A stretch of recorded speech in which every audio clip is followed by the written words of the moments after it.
மறைந்த ஐயா ஓய்வர் குருவிந்தராவ் அவர்களுக்கு லட்சக்கணக்கான விடுதலை சிறுத்தைகளின் சார்பில் எனது செம்மாந்த வீர வணக்கத்தை செலுத்துகிறோம். அதேபோல ஜெய்பீர் முத்தரகன் அவர்கள் நம்மை விட்டு பிரிந்து விட்டார். அவரையும் நினைவு கூர்ந்து அவருக்கு எனது வீர வணக்கத்தை செலுத்துகிறோம். ஐயா குருவிந்தராவ் அவர்கள் தலை சிறந்த ஓவிய கலைஞர். தனது கடைசி வாழ்நாட்கள் முழுவதையும் விடுதலை சிறுத்தைகள் கட்சிக்கென தன்னை ஒப்படைத்துக் கொண்டவர். இந்த இயக்கத்தையும் குறிப்பாக என்னையும் அவர் உளமாற நேசித்ததை நாம் அறிவோம். புரட்சியாளர் அம்பேத்கர் திருவுருவப்படம், தந்தை பெரியாருடைய திருவுருவப்படம், என்னுடைய படம் என்று அவருடைய கைவண்ணத்தால் அழகிய ஓவியங்களை வரைந்து எனக்கு பரிசளித்திருக்கிறார். மறைந்த தந்தை தொல்காப்பியன் அவர்களின் திருவுருவப்படத்தையும் வரைந்து எனக்கு நிறைவாக கொடுத்திருக்கிறார். முழுமையான வயதிலும் கூட அவருடைய ஓவியம் தீட்டும் ஆற்றல் வியப்பளிக்கக்கூடிய வகையில் மிக நேர்த்தியாக இருந்ததை நாம் கண்டு மகிழ்ந்திருக்கிறோம். இத்தனை வயதிலும் கூட எப்படி நீங்கள் சுறுசுறுப்பாக இருக்கிறீர்கள் என்று நான் வியந்து அவரிடத்தில் பல முறை கேட்டிருக்கிறேன். உடல் பருவம் கூட அவருக்கு ஒரு பொருட்டாக இருந்ததில்லை. அதை விட முக்கியமாக இளைஞர்களிடையே இருக்கிற அந்த துடிப்பு, வற்றாத அந்த உணர்ச்சி கடைசி வரையில் ஒரு இடத்திலே இருந்ததை நம்மால் பார்க்க முடிந்தது. சற்றும் எதிர்பாராத நிலையிலே நம்மை விட்டவர் புரிந்துவிட்டார். அவருடைய நினைவை போற்றக்கூடிய வகையிலே இந்த வீர வணக்க நிகழ்வை ஒருங்கிணைக்க வேண்டும் என்று பலமுறை நாம் திட்டமிட்டும் பல்வேறு காரணங்களால், தவிர்க்க முடியாத காரணங்களால் தள்ளி தள்ளி போய்கொண்டே இருந்தது.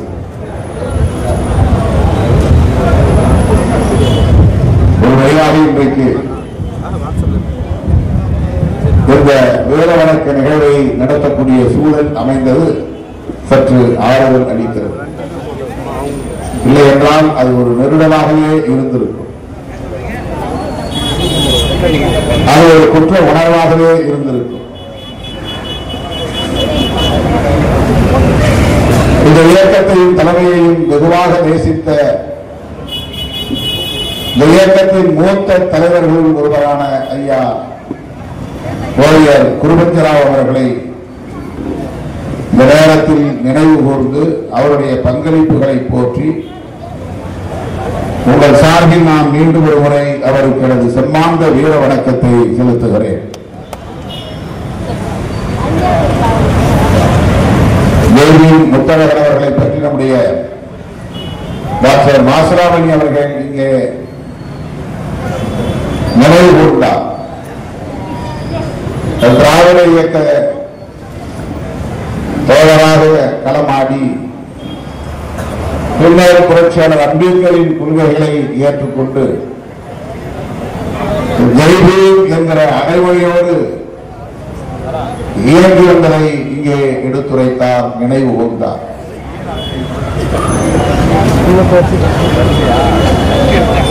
அவருடைய குடும்பத்தினருக்கு நாம் இங்கே ஒரு சிறிய தொகையை நம்முடைய ஆறுதலுக்காக வழங்கியிருக்கிறோம்.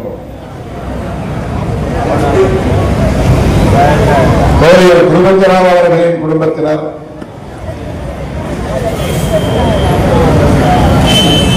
இழப்பீட்டுத் தொகை எதுவும் வேண்டாம் என்று மறுதளித்து விட்டதை தோழர்கள் இங்கே எடுத்துரைத்தார்கள். அரசு வேலைவாய்ப்பு உள்ளிட்ட பொருளியல் ரீதியான வசதி குடும்பத்திற்கு உள்ள சூழலில் இயக்கம் அவருக்கு வீர வணக்கம் செலுத்துவதே போதுமானது, அவரை நினைவு கூர்ந்து அவருக்கு சிறப்பு செய்வதே போதுமானது என்கிற கருத்தை வெளிப்படுத்தியதாக தோழர்கள் இங்கே சொன்னார்கள்.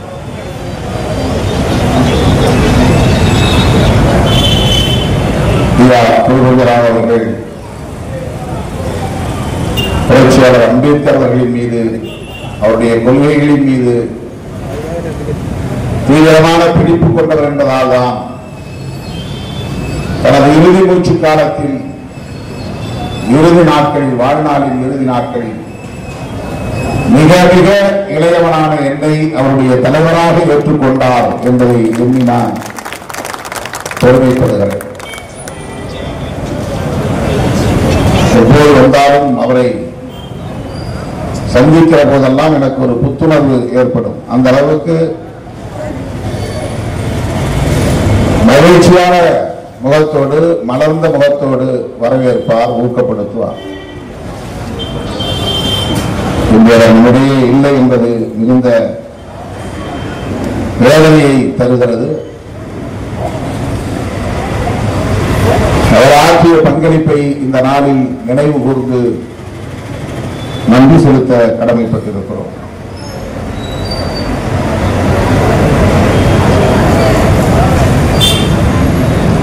இன்றைக்கு இந்திய நாடு முழுவதும்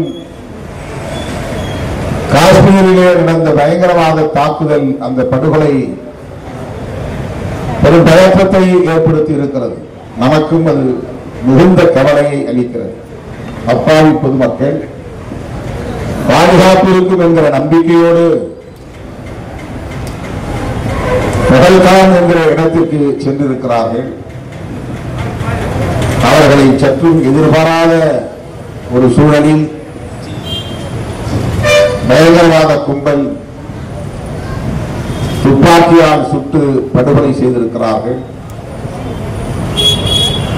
அது சையத் ஹுசேன் என்கிற ஒரு இஸ்லாமியரும் கூட கொல்லப்பட்டிருக்கிறார். இத்தகைய இந்த பயங்கரவாதத்தை எதிர்த்து இந்திய ஒன்றிய அரசு மட்டுமல்ல, இந்திய குடிமக்களாக இருக்கிற நாம் அனைவரும் சேர்ந்து போராட வேண்டியிருக்கிறது. அதில் நமக்கு எந்த மாற்று கருத்தும் இல்லை. பயங்கரவாதம் எந்த வடிவத்தில் இருந்தாலும் அதை நாம் ஏற்க முடியாது.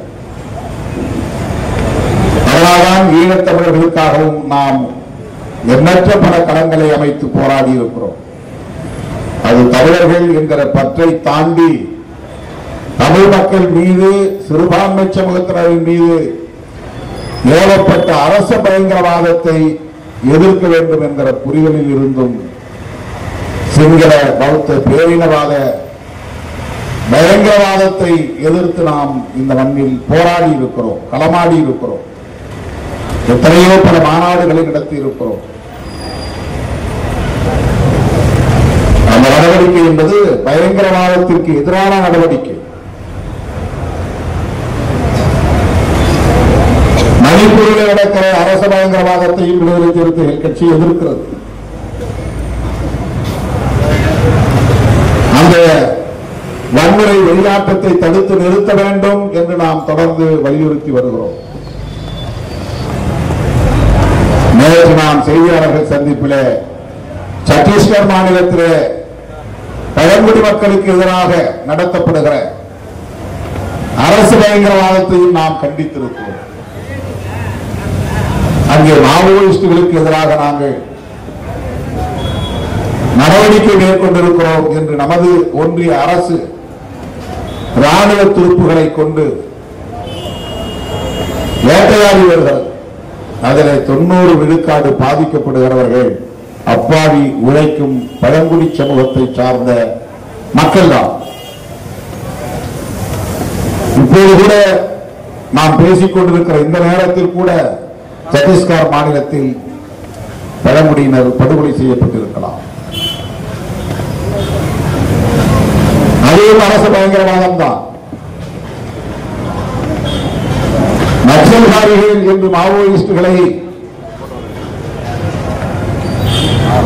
அடையாளப்படுத்தி அல்லது அந்நியப்படுத்தி அவர்களை ஒடுக்க வேண்டும் என்று அரசு முன்னெடுத்திருக்கிற நடவடிக்கைகளை நாம் விமர்சிக்கவில்லை.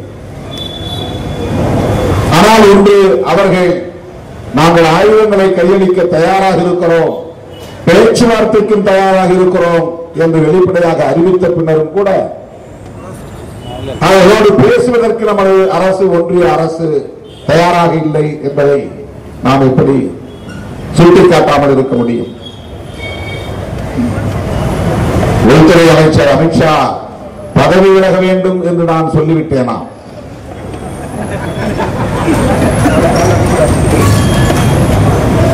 குதிக்கிறார்கள், ஆவேசப்படுகிறார்கள். எப்படி சொல்லலாம்? இந்த நேரத்தில் இந்தியர்கள் எல்லாம் ஒற்றுமையாக இருந்து பயங்கரவாதத்தை எதிர்க்க வேண்டாமா என்ற கேள்வியை எழுப்புகிறார்கள். அதில் நமக்கு எந்த மாற்று கருத்தும் இல்லை. இந்த நாட்டு மக்களை பாதுகாக்க வேண்டும், இந்திய மக்கள் அனைவரும் இந்தியர் என்ற உணர்வோடு ஒருங்கிணைந்து இயங்க வேண்டும் என்பதே நமக்கு துளியும் மாற்று கருத்து கிடையாது. ஆனால் நீங்கள் நாள்தோறும் செய்கிற வேலை என்ன? பாரதிய ஜனதா கட்சி, RSS உள்ளிட்ட சங்பரிவார அமைப்புகள் நெஞ்சிலே கை வைத்து சிந்திக்க வேண்டும். இந்திய மண்ணில் வசிக்கக்கூடிய அனைவரையும் இந்தியர்களாக அணிதிரட்டுவதற்கு நீங்கள் என்ன நடவடிக்கைகளை மேற்கொண்டிருக்கிறீர்கள்? நீங்கள் இந்தியர்களை இந்துக்கள் என்றும் முஸ்லிம்கள் என்றும் பாகுபடுத்தி பகை மூட்டி வெறுப்பை விதைத்து வன்முறை வெறியாட்டத்திற்கு வித்திடுகிறீர்களா இல்லையா? அதை மறுக்க முடியுமா? இஸ்லாமியர்களா, அந்நியர்களா, அராபியர்களா? இந்த மண்ணின் பூர்வீக குடிகள் தானே, இந்தியர்கள் தானே. அவர்களை அந்நியர்களைப் போல ஒவ்வொரு நாளும் சித்தரித்துக் கொண்டிருப்பது எப்படி இங்கே இந்திய ஒருமைப்பாட்டுக்கு வழிவகுக்கும்? எவ்வளவு ஆபத்தான அரசியல்! இந்துக்களுக்கும் இஸ்லாமியர்களுக்கு மட்டுமல்ல, இந்துக்களுக்கும் கிறிஸ்தவர்களுக்கும் இடையிலே பகையை மூட்டுகிறீர்கள். கிறிஸ்தவர்களை எல்லாம் மதம் மாற்றக்கூடிய அந்நிய சக்திகள் என்று முத்திரை குத்துகிறீர்கள். தேவாலயங்களில் தாக்குதல் நடத்துகிறீர்கள், பைபிளை கொளுத்துகிறீர்கள். எப்படி இங்கே இந்திய ஒற்றுமை உருவாகும்? எப்படி இங்கே மத நல்லிணக்கம் தழைக்கும்? இந்துக்களுக்கும் சீக்கியர்களுக்கும் இடையிலே முரண்பாட்டை வளர்க்கிறீர்கள். இந்துக்களுக்கும் பௌத்தர்களுக்கும் இடையிலே பகையை ஊட்டி விடுகிறீர்கள். இந்துக்களுக்கும் பார்சிகளுக்கும் இடையிலே மதத்தின் அடிப்படையிலே பகையை மூட்டுகிறீர்கள். அப்பாவி இந்து மக்கள் அதையும் நம்பி வன்முறைகளில் ஈடுபடும் அவலம் இங்கே தொடர்கிறது. இந்துக்களாக இருந்தாலும் இஸ்லாமியர்களாக இருந்தாலும் நாம் அனைவரும் சகோதரர்களாய் வாழ வேண்டும், இந்தியர்களாய் ஒருங்கிணைந்து நிற்க வேண்டும் என்றல்லவா பிஜேபி பேசியிருக்க வேண்டும். இத்தனை ஆண்டுகால பிஜேபி அரசியல் வரலாற்றில் இந்துக்களும் இஸ்லாமியர்களும் இந்த மண்ணின் மைந்தர்கள் தான், சகோதரர்கள் தான் என்று என்றைக்காவது எந்த தலைவராவது மேடையிலே பேசியது உண்டா? சான்றுகள் உண்டா? எப்படி இஸ்லாமியர்கள் அந்நியர்களாகி விடுவார்கள்? அவர்களுக்கு எதிரான பகையை மூட்டுவதிலே நீங்கள் குறியாக இருக்கிறீர்களா இல்லையா? எவ்வளவு பெரிய தீங்கான அரசியல்! காந்தியடிகளுக்கும் நமக்கும் கருத்தியல் முரண் உண்டு. ஆனால் இந்த காந்தியடிகள் இந்த நாடு பிரிந்த போது, இந்துக்களும் இஸ்லாமியர்களும் மோதிக்கொண்ட போது, ரத்த களரி நிகழ்ந்த போது, வன்முறை வெறியாட்டம் தலைவிரித்தாடிய போது, இந்துக்களும் முஸ்லிம்களும் மோதிக்கொள்ள வேண்டாம், நாம் அனைவரும் ஒரே மண்ணால் செய்யப்பட்ட வெவ்வேறு பாதைகள் என்று சொன்னாரா இல்லையா? சகோதரத்துவத்தை வலியுறுத்தினாரா இல்லையா? அதற்காகத்தானே நாத்ராம் கோட்சே காந்தியை சுட்டுக் கொன்றான். அந்த சகோதரத்துவத்தை வலியுறுத்தியதற்காகத்தானே. அந்த நாளில் இருந்து இந்த நாள் வரை இதுதானே தொடர்கிறது.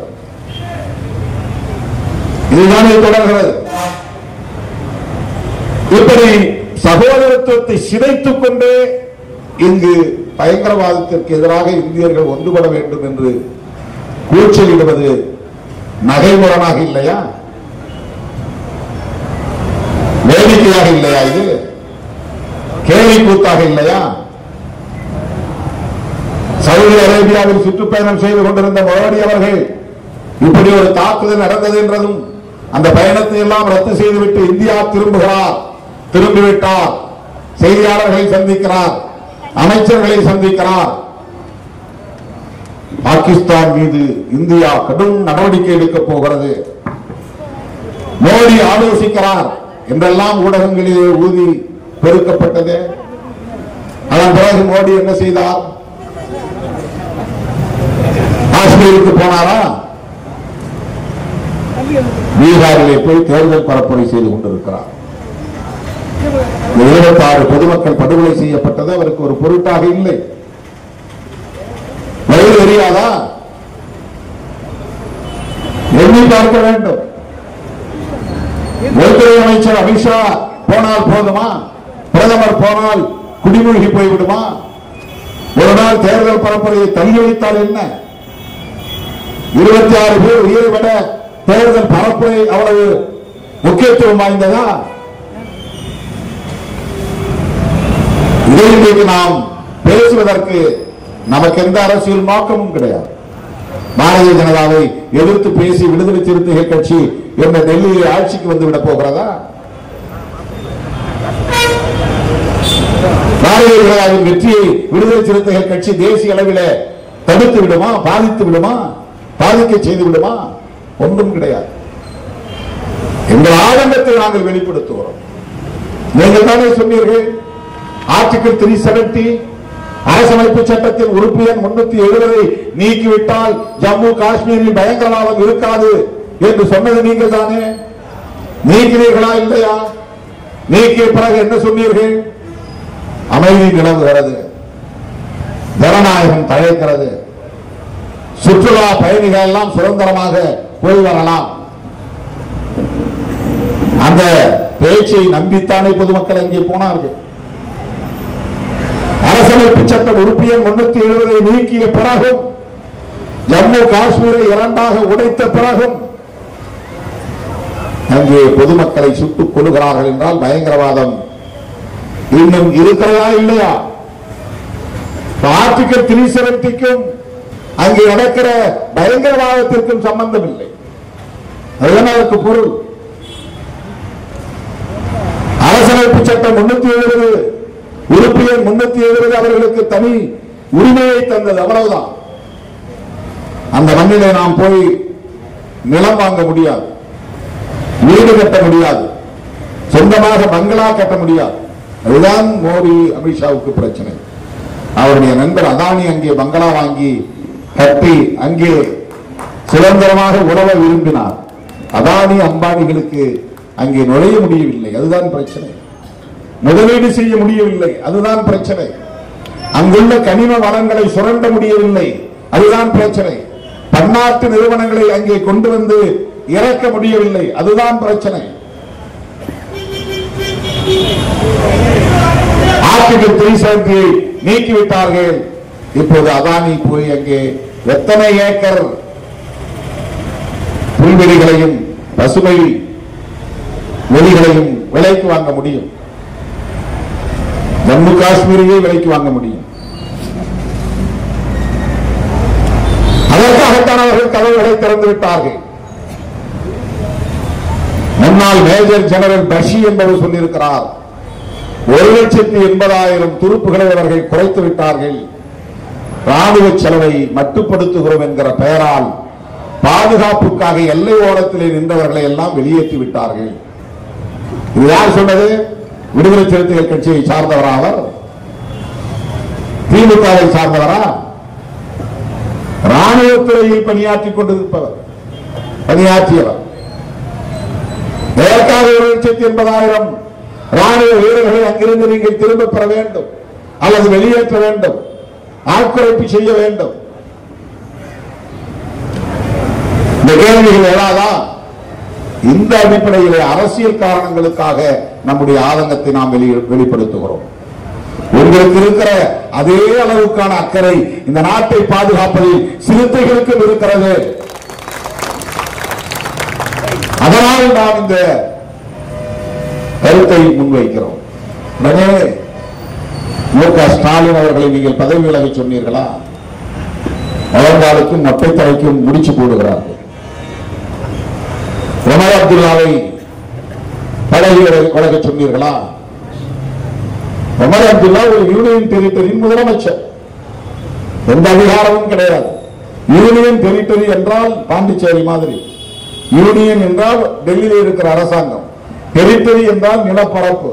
நேரடியாக டெல்லியில் அரசாங்கம் இருக்கிறது, அந்த அரசாங்கத்துக்குரிய நிலப்பரப்பு என்று பொருள், மாநிலம் என்று பொருள், பிரதேசம் என்று பொருள். தமிழ்நாடு மாதிரி ஒரு ஸ்டேட் கிடையாது, யூனியன் டெரிட்டரி.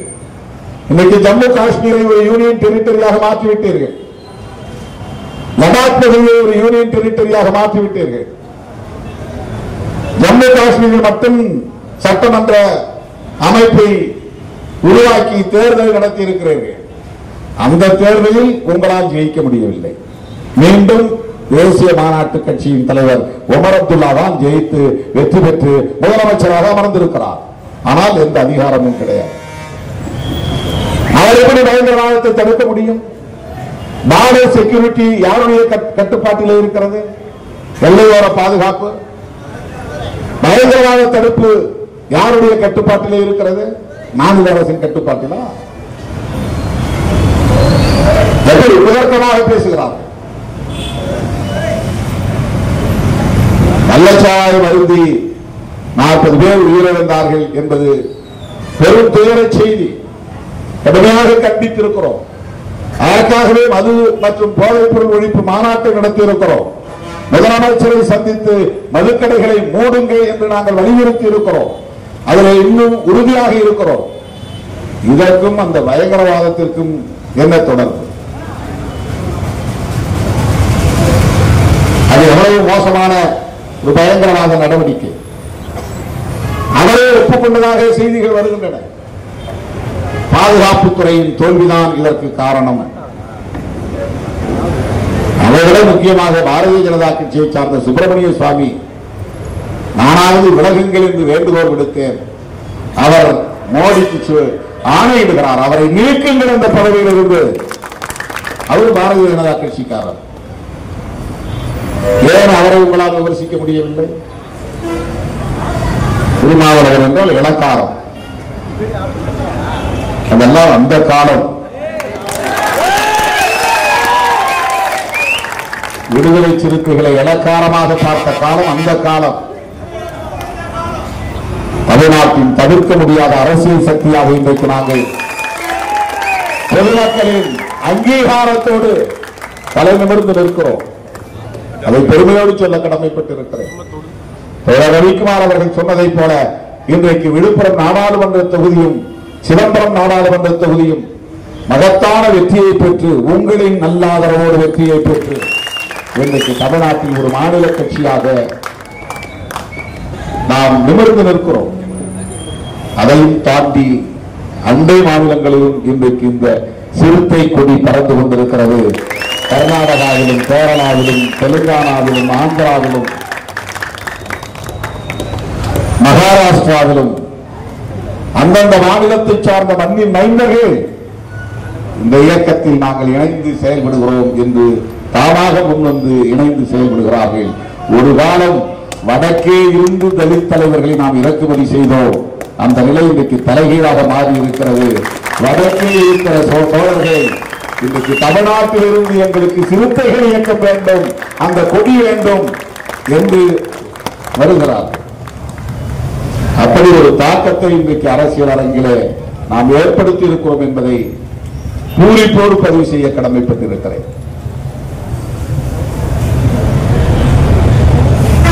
விடுதலை சிறுத்தைகள் கட்சி இன்றைக்கு திராவிட முன்னேற்ற கழகத்தின் தலைமையிலான மதசார்பற்ற முற்போக்கு கூட்டணியில் இடம்பெற்றிருக்கிறது. எப்படியாவது நம்மை அந்த கூட்டணியில் இருந்து வெளியேற்றிவிட வேண்டும் என்று பல சக்திகள் பல முனைகளில் இருந்து பல சதிகளை தீட்டி பார்த்தார்கள். விடுதலை சிறுத்தைகள் கட்சி சராசரியான ஒரு தேர்தல் கட்சி அல்ல என்பதை அவர்கள் உணர்ந்து கொண்டார்கள். இப்போது கூட நாம் தேர்தலை பற்றி கவலைப்படாமல் மே 31ஆம் தேதி வக்ஃப் திருத்த சட்டத்தை எதிர்த்து மாபெரும் பேரணியை நாம் திருச்சிராப்பள்ளியில் நடத்தப் போவதாக அறிவித்திருக்கிறோம். வெல்லும் ஜனநாயக மாநாடு இந்த மண்ணின் கவனத்தை ஈர்த்தது. ஒட்டுமொத்த அரசியல் அரங்கில் மாபெரும் அதிர்வை ஏற்படுத்தியது. அதனைத் தொடர்ந்து மது மற்றும் போதைப் பொருள் ஒழிப்பு மகளிர் மாநாடு மாபெரும் நோயாளருக்கு வித்திட்டது. எனதருமை தோழர்களே, அவற்றையெல்லாம் மிஞ்சக்கூடிய வகையில மே 31ஆம் தேதி திருச்சிராப்பள்ளியில பல லட்சக்கணக்கான சிறுத்தைகள் திரள வேண்டும். தேர்தலுக்காக அல்ல. தேர்தல் நேரத்திலே சில பேர் கூட்டம் கூட்டி காட்டுவார்கள், அது பேரம் பேசுவதற்காக. நாம் தேர்தல் பேரத்திற்காக களங்களை அமைக்கக்கூடியவர்கள் அல்ல. அது நமக்கு 4வது 5வது இடத்தில் தான் தேர்தல் என்பது. இந்த நாட்டின் நலன்களை முன்னிறுத்தி, சிறுபான்மையினரின் பாதுகாப்பை முன்னிறுத்தி, சிறுபான்மையினருக்கு எதிரான வெறுப்பு அரசியலை எதிர்த்து மதசார்பின்மை என்கிற மகத்தான கோட்பாட்டை பாதுகாக்கும் நோக்கில் நாம் திருச்சிராப்பள்ளியிலே கூட இருக்கிறோம், திரள இருக்கிறோம், அணிதிரள இருக்கிறோம். அவ்வளவுதான். நம்மையெல்லாம் மனிதர்களாய் தலைநகரம் வைத்த நம்முடைய மகத்தான தலைவர் புரட்சியாளர் அம்பேத்கர் அவர்கள் வகுத்தளித்த அரசமைப்பு சட்டத்தின் முகப்புரையில் சகோதரத்துவத்திற்கும் சமத்துவத்திற்கும் மதசார்பின்மைக்கும் முக்கியத்துவம் அளித்திருக்கிறார். அரசமைப்பு சட்டத்தின் முக்கியமான கோட்பாடுகள், உயிர் மூச்சான கோட்பாடுகள், செக்யூலரிசம் என்கிற மதசார்பின்மை, புளூரலிசம் என்கிற பன்மைத்துவம், பெடரலிசம் என்கிற கூட்டாட்சி தத்துவம். இதுதான் புரட்சியாளர் அம்பேத்கர் வகுத்தளித்திருக்கிற அரசமைப்பு சட்டத்தின் உயிர் மூச்சான கோட்பாடுகள். அதே போல சுதந்திரம், சமத்துவம், சகோதரத்துவம். அரசமைப்பு சட்டத்தின் முகப்புரையிலே பிரியாம்பிள் என்கிற அந்த பகுதியிலே இந்த சொல்லாடல்கள் இடம்பெற்றுள்ளன. Liberty, equality and fraternity. சகோதரர்களாக இந்த மண்ணில் நாம் வாழ வேண்டும், அந்த சகோதரத்துவத்தை வளர்த்தெடுக்க வேண்டும். அப்போதுதான் இந்த மண்ணில் சமத்துவம் தழைக்கும் என்கிற நம்பிக்கை கொண்டிருந்தவர் புரட்சியாளர் அம்பேத்கர் அவர்கள். அத்தகைய அந்த கோட்பாட்டை சிதைக்க வேண்டும் என்பதுதான் சங் பரிவார்களின் நோக்கம், வீர சாவர்கரின் வாரிசுகளின் நோக்கம். மதசார்பின்மைக்கு ஆபத்து. அது முஸ்லிம்களுக்கு எதிரான நடவடிக்கை அல்ல, புரட்சியாளர் அம்பேத்கர் எழுதிய அரசமைப்பு சட்டத்திற்கு எதிரான நடவடிக்கை. இதை புரிந்து கொள்வதில் தான் நம்முடைய பாதுகாப்பு அடங்கி இருக்கிறது. நாம் முஸ்லிம்களுக்கு வக்காலத்து வாங்கி பேசுகிறோம் என்பதை விட நீங்கள் புரிந்து கொள்ள வேண்டும், புரட்சியாளர் அம்பேத்கர் அவர்கள் எழுதிய அரசமைப்பு சட்டத்தை பாதுகாப்பது நம்முடைய முதன்மையான கடமை. அவர்கள் அம்பேத்கருக்கு சிலை வைப்பார்கள், ஜெயந்தி கொண்டாடுவார்கள், அம்பேத்கருக்கு மாலை அணிவிப்பார்கள், மலர் தூவுவார்கள், அவர் காலடியை தொட்டும் வணங்குவார்கள். இவை அனைத்தும் 100 விழுக்காடு நாடகம் என்பதை நீங்கள் புரிந்து கொள்ள வேண்டும். அவரால் எழுதப்பெற்ற அரசமைப்பு சட்டத்தை தூக்கி எறிவதுதான் அவர்களின் உண்மையான நோக்கம். அதை நேர்த்து போக செய்வதுதான் அவர்களின் இறுதி இலக்கு. அதுதான் சமூக நீதியை நமக்கு தருகிறது, அதுதான் சுதந்திரத்தை நமக்கு தருகிறது, அதுதான் சமத்துவத்தை பேசுகிறது, அதுதான் சகோதரத்துவத்தை பேசுகிறது, அதுதான் பன்மைத்துவத்தை பேசுகிறது. பல மதங்களும் இருக்கலாம், பல மொழிகளும் இருக்கலாம், பல இனங்களும் இருக்கலாம் என்ற அந்த பன்மைத்துவம். இவர்கள் ஒரே தேசம், ஒரே கலாச்சாரம், ஒரே தேசம், ஒரே மதம், ஒரே தேசம், ஒரே மொழி. பல மொழிகள் கூடாது, ஒரு மொழிதான் இருக்க வேண்டும், இந்தி தான் இருக்க வேண்டும். பல மதங்கள் இருக்கக்கூடாது, ஒரு மதம் தான் இருக்க வேண்டும், இந்து மதம் தான் இருக்க வேண்டும். பல கலாச்சாரங்கள் கூடாது, ஒரு கலாச்சாரம் தான் இருக்க வேண்டும், அது பார்ப்பன கலாச்சாரம் தான் இங்கே இருக்க வேண்டும். இதுதானே RSS இந்துத்துவ அஜெண்டா. சிவனை காப்பாற்றுவதோ திருமாலை காப்பாற்றுவதோ அவர்களுடைய அஜெண்டா அல்ல. திருவிளையாடல்களை பரப்ப வேண்டும் என்பதோ தசாவதாரங்களை பேச வேண்டும் என்பதோ இந்துத்துவா அல்ல.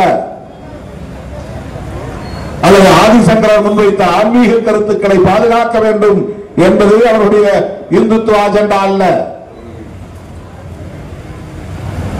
RSS பிஜேபி முன்வைக்கக்கூடிய இந்துத்துவ அஜெண்டா என்பது வீர சாவர்கர் வகுத்து தந்த கொள்கை கோட்பாடு. இங்கே பல மதங்கள் இருக்கக்கூடாது, பல கலாச்சாரங்கள் இருக்கக்கூடாது, பல மொழிகள் பேசக்கூடாது, மொழிவழி தேசியம் இருக்கக்கூடாது, எல்லோரும் இந்தி படிக்க வேண்டும். இந்தியா முழுவதும் இந்தி பேசக்கூடியவர்களே 50 ஆண்டுகளுக்கு பின்னால் இருக்க வேண்டும், 100 ஆண்டுகளுக்கு பின்னால் இருக்க வேண்டும். தாய்மொழியை மறந்துவிட வேண்டும் மெல்ல மெல்ல. வடவர் கலாச்சாரம் தான், பார்ப்பனர் கலாச்சாரம் தான் இங்கே நிறுவப்பட வேண்டும். நாங்கள் சொல்லுகிற கறியைத்தான் நீங்கள் சாப்பிட வேண்டும், நாட்டுக்கறி சாப்பிடக்கூடாது. இதுதான் அவர்களின் இந்துத்துவ அஜெண்டா. இதைத்தான் நாம் விமர்சிக்கிறோம்.